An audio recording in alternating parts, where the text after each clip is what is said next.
Council classes में आप लोगों का एक बार फिर स्वागत है। आज हम लोग चर्चा करने जा रहे हैं कांस्टेबल की भर्ती के बारे में। चूंकि ये भर्ती काफ़ी लंबे समय से चल रही है, इसका पेपर लीक हुआ, फिर से हुआ। 60,000 से अधिक पदों की ये भर्ती है, जिसका रिजल्ट बहुप्रतीक्षित था, वो आ गया है। सारे लोग रिजल्ट से अवगत हो गए होंगे और जिनका हो गया है उनको बहुत बहुत शुभकामनाएं, और जिनका नहीं हुआ है उनके पास अभी बहुत सारे अवसर हैं। क्योंकि जो कांस्टेबल्स के जो पद होते हैं, चाहे जिस डिपार्टमेंट के हो, चाहे जिस स्तर के हो, उनमें नवयुवकों और नवयुवतियों को लिया जाता है। मतलब जो यंग जनरेशन है उनको लिया जाता है। अगर उनको यहाँ पर सफलता नहीं मिलती है, इन केस ऐसी स्थिति आती है कि अगली भर्ती आने से पहले वो ओवर एज हो जाते हैं, फिर भी उनके पास तमाम विभाग में तमाम तरह के पदों में जाने का अवसर बना रहता है। इसलिए जिनका नहीं हुआ है उनको बिल्कुल निराश होने की आवश्यकता नहीं है। और जिनके पास अगर एज ग्रुप में अगर 2-3 साल का समय है, तो निश्चित तौर पे ये जानिए कि फिर जल्दी ही एक भर्ती आने वाली है। तो वो अपनी जो तैयारी है उसमें जो अपने आप को तैयार रखें, अपनी तैयारी को उसमें मुकम्मल करें। चूंकि रिजल्ट आए काफी समय हो गया है, तो हमारी चर्चा इस बात पे नहीं है कि रिजल्ट आया है उसकी जानकारी देने का मामला नहीं है, बल्कि जिनका हो गया है अब वो क्या करें, क्या प्रक्रिया बची है उसके बारे में जानें, और किस कटाव पर, किस नंबर पर वो अपने आप को सेफ समझें। चूंकि नंबर पता नहीं है, आंसर की के द्वारा लोगों ने अपना मिलाया हुआ है, कैसा वो नॉर्मलाइजेशन हुआ है वो अपने हिसाब से समझ रहे हैं, लेकिन कोई स्पष्टता आयोग के द्वारा नहीं दी गई है, भर्ती बोर्ड के द्वारा नहीं दी गई है। तो किस नंबर पर हम अपने आप को सेफ समझें, आगे की क्या प्रक्रिया है, उसके बारे में जानने के लिए, बताने के लिए, चर्चा पर चर्चा के लिए एक छोटा सा वीडियो बनाने का प्रयास मेरे द्वारा किया गया है। तो आइए समझते हैं कि इसमें क्या कुछ हो सकता है, क्या कुछ हुआ है, क्या कुछ होने की संभावना है, कैसे अपना एक पद, 60,000 जो पद हैं उसमें से अपना एक पद अपना आप सुनिश्चित कर सकें। 60,000 प्लस पदों की ये भर्ती है। जो रिजल्ट आया हुआ है रिटन एग्जामिनेशन का, उसमें 1,74,316 कैंडिडेट उत्तीर्ण हुए हैं। 2.5 गुना रिजल्ट निकाला गया है, लेकिन लगभग ये 3 गुना के आसपास होता दिख रहा है। क्योंकि जो कट ऑफ होता है उस लास्ट कट ऑफ पे जितने भी अभ्यर्थी होते हैं उन सबको अंदर समाहित कर लिया जाता है। तो आइए सबसे पहले थोड़ा सा कट ऑफ हम लोग जान लेते हैं, उसके बाद ही समझ पाएंगे कि कितना नंबर पा करके सेव महसूस करें और कितने नंबर की आगे आवश्यकता पड़ेगी, या कितने लोग जो भी इस भर्ती में आ चुके हैं अब 1,74,000, क्या उन सबके पास अवसर है। इन सब बातों के बारे में चर्चा करते हैं, लेकिन उससे पहले कट ऑफ के बारे में जानते हैं। अनरिजर्व्ड मेल का कट ऑफ है 214 और फीमेल का 203 है। ईडब्ल्यूएस का 187 है, ईडब्ल्यूएस फीमेल का 180, ओबीसी का ईडब्ल्यूएस से ज्यादा है 198, 189 फीमेल का, एससी कैंडिडेट का 178 और फीमेल का 169, एसटी का 146 और 136 किसका है, फीमेल का। एक्स सर्विसमैन का अगर हम लोग देखें तो वो 100 नंबर है। कितना है, 100 मार्क्स। ये अनरिजर्व्ड का है। और अगर ओबीसी की बात करें, कुछ सीट ओबीसी की निकल रही हैं, तो उनका शायद 44 मार्क्स है। तो कट ऑफ का ये मामला है। इतने नंबर पर मतलब कि 214 अंक, अगर सामान्य तौर पे बात करें 214 अंक कट ऑफ गया हुआ है। अगर हम लोग मेल और फीमेल से कंपैरिजन करें तो ये देखते हैं कि बहुत ज्यादा अंतर अब नहीं है। शुरू में जब पुलिस की भर्ती में सिपाही के पदों का जो दौर चला था भर्ती का, उसमें देखा गया था कि बहुत ज्यादा अंतर था मेल और फीमेल के कट ऑफ में। लेकिन अब धीरे धीरे प्रतिस्पर्धा काफी कड़ी हो गई है। जो लड़कियां हैं वो बढ़ चढ़ करके हिस्सा ले रही हैं, उनकी अच्छी खासी संख्या भी है, और अब कट ऑफ से आपको दिख रहा है कि इतना ज्यादा कोई अंतर अब कट ऑफ में नहीं है।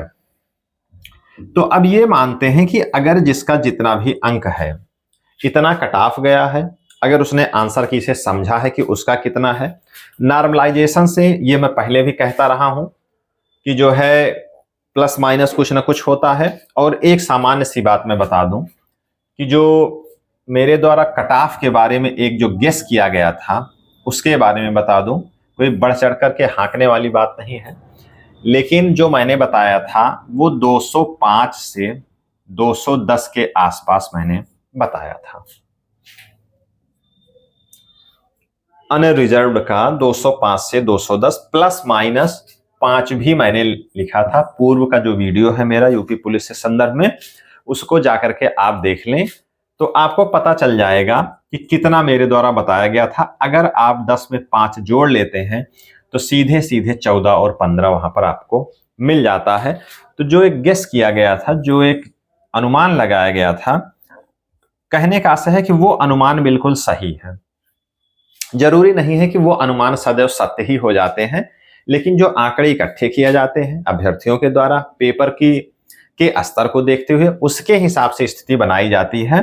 तो कहने का मतलब मेरा सिर्फ इतना है कि आप जो भी यहां से जानकारी आपको मिल रही है वो थोड़ी सी विश्वसनीय हो सकती है। आप यहां से इस बात से अंदाजा लगा सकते हैं, क्योंकि पूर्व में इस भर्ती से जुड़ा हुआ अनुभव भी है। तो इसलिए आप समझ सकते हैं कि कैसे क्या स्ट्रेटजी जो अगर यहाँ पर साझा की जाती है तो वहां से आपको कुछ ना कुछ जरूर मिल सकता है। बाकी सारे लोग जो भी देख रहे हैं यूट्यूब के, चाहे सोशल मीडिया के, चाहे जो भी लोग अभ्यर्थी इस प्लेटफॉर्म पे जानकारी इकट्ठा करते हैं, तो उनके पास बहुत बड़ा संसार है, बहुत बड़ा प्लेटफॉर्म है। तो वहां कई तरीके की जानकारी वहां है और इतनी उम्र उनकी हो चुकी है कि वो स्वयं भी इतने समझदार हैं कि उनको क्या करना है क्या नहीं करना है। तो ये बात रही पूर्व की वीडियो की। अब हम लोग आते हैं कि कितने नंबर पर सेफ समझा जाए, कि सेफ हम कितने नंबर पे समझें। लेकिन उससे पहले थोड़ा सा यहां आ जाते हैं कि अब आगे की प्रक्रिया होनी क्या है। तो इतने लोग क्वालिफाई हुए हैं, लगभग 1.25 लाख। इनका क्या होना है? DBPST, डॉक्यूमेंट वेरिफिकेशन और physical standard test. Document verification होगा, फिजिकल स्टैंडर्ड टेस्ट होगा। इसमें आपकी लंबाई मापी जाएगी 168 सेंटीमीटर मेल की, 152 सेंटीमीटर फीमेल की। और जो एफिशिएंसी टेस्ट होगा, दक्षता परीक्षा जो होगी उसके बाद, उसकी अभी किसी की डेट निश्चित नहीं है, तो उसमें जो मेल है उनको 4.8 किलोमीटर दौड़ना है 25 मिनट में, और फीमेल को 2.4 किलोमीटर दौड़ना है कितने मिनट में? 14 मिनट में। हालांकि दौड़ बड़ी मामूली है सामान्य तौर पे, लेकिन जो फिजिकली फिट नहीं है, जिन्होंने नहीं दौड़ा है, उनके लिए बहुत आसान नहीं है। क्योंकि जो दौड़ होती है, चाहे जहां की दौड़ होती हो, चाहे फोर्सेस की हो, फोर्सेस का आशय जो सेनाएं हैं वहां, या फिर चाहे पैरामिलिट्री है वहां, या फिर यहाँ जो भी होती है दौड़, वो होता क्या है कि भले ही आपको यहाँ 5 किलोमीटर अप्रॉक्स दौड़ना है, तो वो आपको 7, 8, 9 बजे बुला लिया गया। अब आप सोचते हैं कि खा पी करके जाएं कि बिना खाए पिए जाएं, पहले इस उहापोह में जाते हैं। 8, 9 बजे, 10 बजे एंट्री हो जाती है और दौड़ होती है आपकी 1 बजे, 2 बजे, 3 बजे, इस हिसाब से। मतलब कि जितनी एफिशिएंसी से आप दौड़ते हैं वो एफिशिएंसी आपकी घटती जाती है। तो सबसे बड़ी जो है स्थितियों से आपकी चुनौती होती है। आप दौड़ करके गए हैं कि 25 मिनट में आप 5 किलोमीटर दौड़ लेते हैं आसानी से, लेकिन वो आपने नापा कब है? पूरी अपनी परिस्थितियों के अकॉर्डिंग, जो आपके हिसाब से परिस्थितियां हैं। शाम को आप दौड़ते हैं एकदम मस्त होकर के, मॉर्निंग में दौड़ते हैं जब आपकी एनर्जी पूरी फुल है उस हिसाब से। लेकिन ऐसी परिस्थिति में आप कभी नहीं दौड़ते हैं कि 3-4 घंटे से आप बैठे हैं, कुछ खाए पिए नहीं है, पानी ढूंढ रहे हैं कब दौड़ना है कब नहीं दौड़ना है। उसमें जो है बहुत सारे लोग फेल हो जाते हैं, नहीं संघर्ष कर पाते हैं।